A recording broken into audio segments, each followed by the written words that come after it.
Obiora, it's over my dead body that you marry a woman from another tribe. I had been dreaming about this day for months. The day I would finally meet Obiora's mother and earn her blessing. 5 years of relationship, 2 years of being his fiancée, and now it was finally here. The drive to the village felt endless. I held Obiora's hand tightly, trying to calm the fluttering in my chest. "Babe, do you think she'll like me?" I whispered nervously. He squeezed my hand. "She'll see what I see in you. Just trust me on this, sweetheart." When we arrived, Mama was sitting outside the compound under a cashew tree.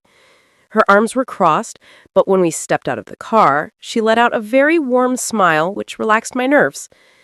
Maybe I was overthinking all this, and it would be easier than I feared. She welcomed us into the house, and we settled in the sitting room. She asked about our journey. Then her eyes flickered to me and back to Obiora with a knowing smile. That was when he stood up and introduced me, bowing slightly. "Mama, this is Thelma, the woman I want to marry." Mama's smile whitened at this, and she looked happily at me. "Welcome, my daughter. I'm happy that my son finally listened to my advice to settle down, and I'm very glad he chose a very beautiful one at that. Please feel at home, Mom," she said, and I smiled shyly at her warmth. "Thank you, Mama. I look forward to being your daughter-in-law," I said with a slight bow, and she nodded proudly at the respect. "You're welcome, my daughter. Which town are you from? Who are your parents?" she asked with a beaming smile. But when I mentioned my state, her smile froze. I felt the air shift. Her eyes narrowed, her lips tightening.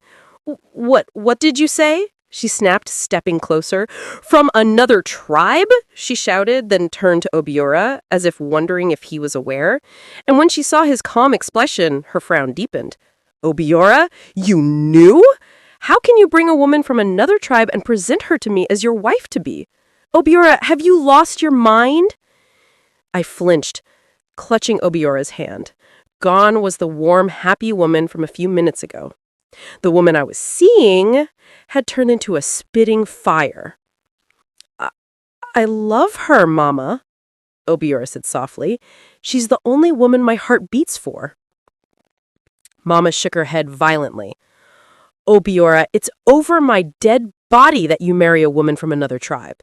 There are so many fine women in our tribe, women who understand how to be proper wives, who honor their husbands and our culture.